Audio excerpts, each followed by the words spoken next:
Previously, Itami, an otaku and reservist for the JSDF, saves numerous lives during an attack in Ginza, Tokyo, when a giant gate to another world appears.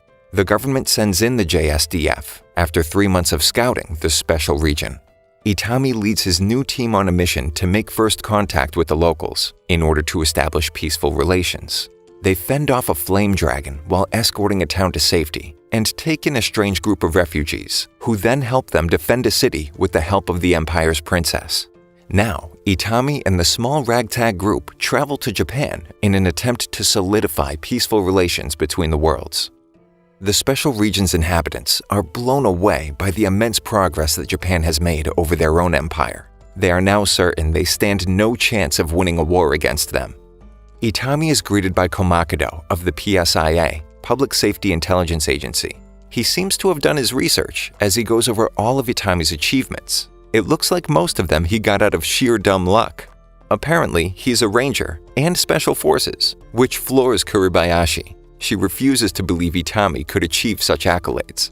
Before heading to the Senate, they need to buy some clothes to fit in, and they might as well have a well-balanced meal before testifying before an unbalanced diet.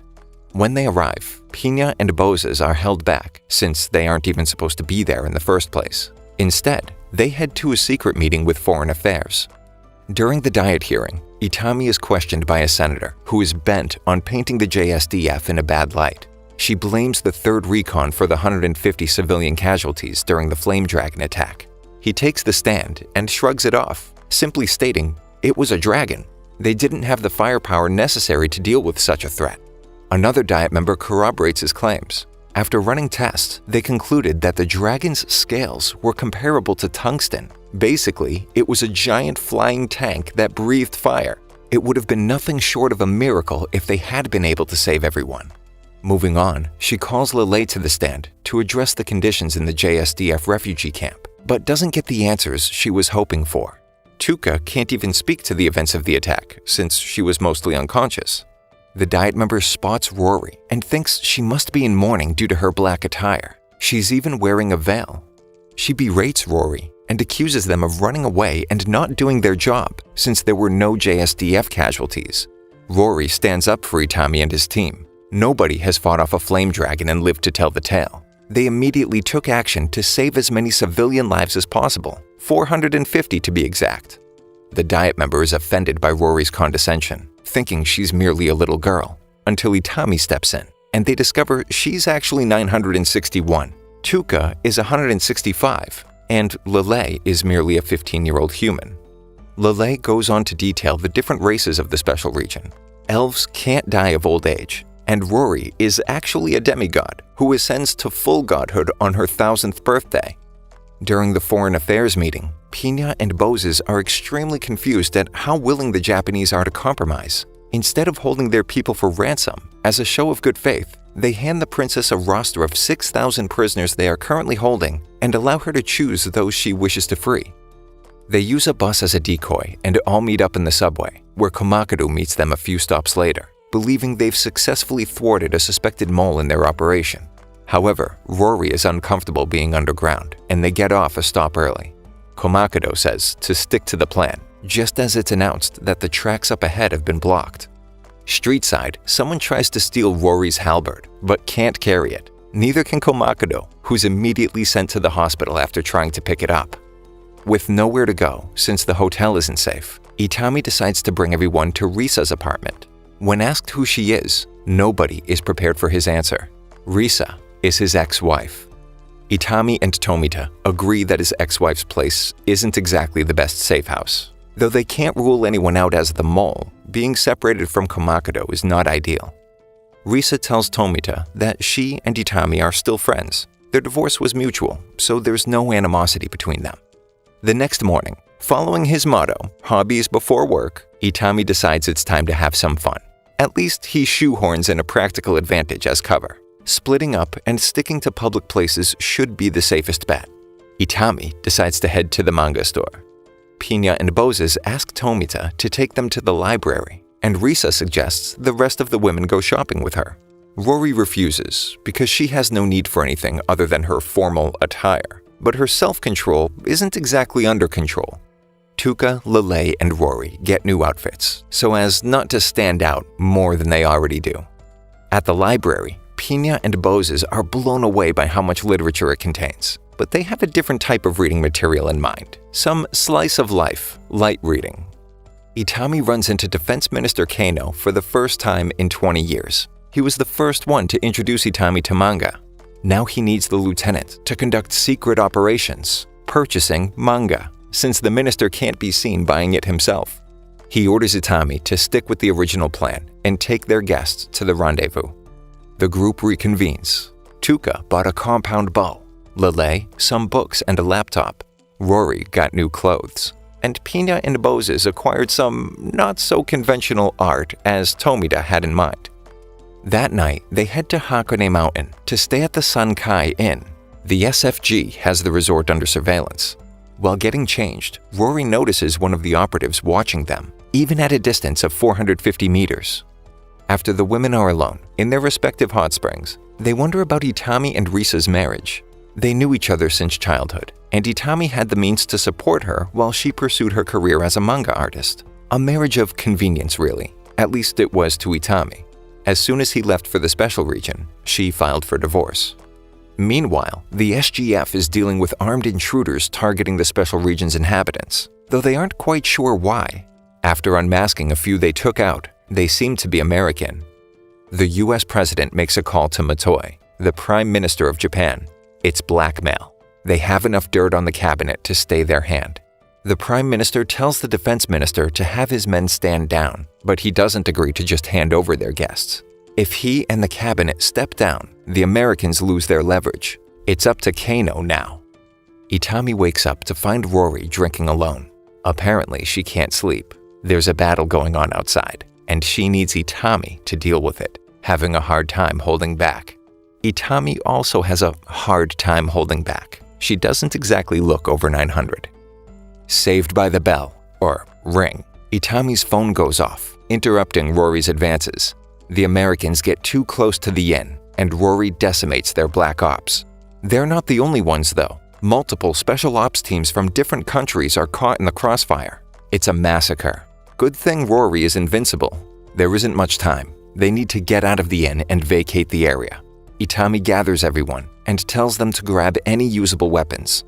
They find a van, but instead of killing the lone agent, Loli knocks him out with magic. Everyone looks to Itami for what to do and why they can't stay and fight, but he has no idea. Pina wants to know whether she'll be used as a political prisoner. There are people who know Japan will benefit the most from the peace talks with the special region. The US president is furious with Graham, the one in charge of the operation, about losing his team without capturing the targets. While stopped at a convenience store, Risa comes up with a plan. The guests from the special region will visit the Ginza Memorial, not only to pay their respects, but to have the public eye on them following the event. The following day, news breaks about the Prime Minister stepping down, and a reporter attempts to gather public opinion when she spots a large crowd forming near the Ginza Memorial. Graham stakes out the area with another agent, but they aren't the only ones after them, and there are too many people to maintain any level of secrecy. Especially after Nanami, the reporter, notices her sister, Kuribayashi, who interrupts the broadcast to reveal that their team is being pursued, and has been for 2 days. Komakado appears and confronts Graham, who is apparently CIA. He calls the president, who is not happy after hearing that his entire team was arrested. The Chinese government tells their men to pull out, while the Russian president is impressed with how the Japanese dealt with the situation. Back in the special region, Pina is determined to bring an end to the war after seeing just how advanced the Japanese civilization is compared to the empire. She and Boses plan to leave the next day with a letter to expedite peaceful negotiations. A mysterious figure looks over the refugee settlement that has formed at Almas Hill over the past 5 months. While back at the capital, Pina gets ready to initiate peace talks between the Japanese ambassador and the Senate. The agreed-upon release of 15 prisoners from the Ginza incident includes the nephew of Lord Cicero, an essential figure who supports the majority of the Senate who wish for peace. Pina introduces him to the representative from the Ministry of Foreign Affairs, Koji Sugawara, who brought gifts from Japan, including a katana, which illustrates just how advanced they are as a nation compared to the empire. Upon hearing that Japan is still at war with the empire, the senator becomes irate until they reveal their bargaining chip, the release of his nephew. Itami, Rory, and a few of the squad members witness Tuka continue her incessant search for her dead father and discuss whether they should break the news to her or let her hold on to her last shred of hope. Itami, now alone with Rory, ruminates about her 960 years of life, thinking it's made her a bit callous regarding these types of situations. She orders another round, but he warns her to slow down on the drinking. But she claims it's too late, while leaning in and asking what he's going to do about it, flustering him. The figure from before shows up at the tavern. It turns out she's a dark elf, and upon seeing Rory so close to Itami, she accuses him of taking advantage of a child. Rory plays along now that her night with Itami is ruined. He panics and makes a run for it. She introduces herself as Yao Ha Dushi and turns to find that Rory has also vanished.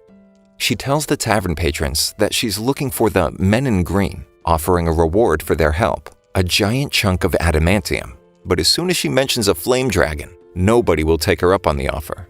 That night, she has a nightmare about the dragon attacking her village in the Schwartz Woods. When she's woken up by 2 fighter jets, it only confirms her suspicions that the JSDF are the only ones capable of taking it on. Itami heads to the capital to aid in the peace talks. The Dark Elf elders entrusted Yao to be their emissary, but there's one problem. When she finds the green men, none of them speak the local language. After beating up multiple thugs who offer to translate for her, she finds a store selling items from Japan. The clerk refuses to sell her the red book she was issued, used for translation. 2 officers end up arresting her for stealing money from the thugs. They bring in Loli to translate, and she's released after the thugs admit to giving false reports. Since she seems desperate, Loli offers to ask the Japanese for help on her behalf. General Hazama explains that the Schwartz Woods are in the Elbe Kingdom, outside of the Empire's domain. It would interrupt peace talks and spark a conflict.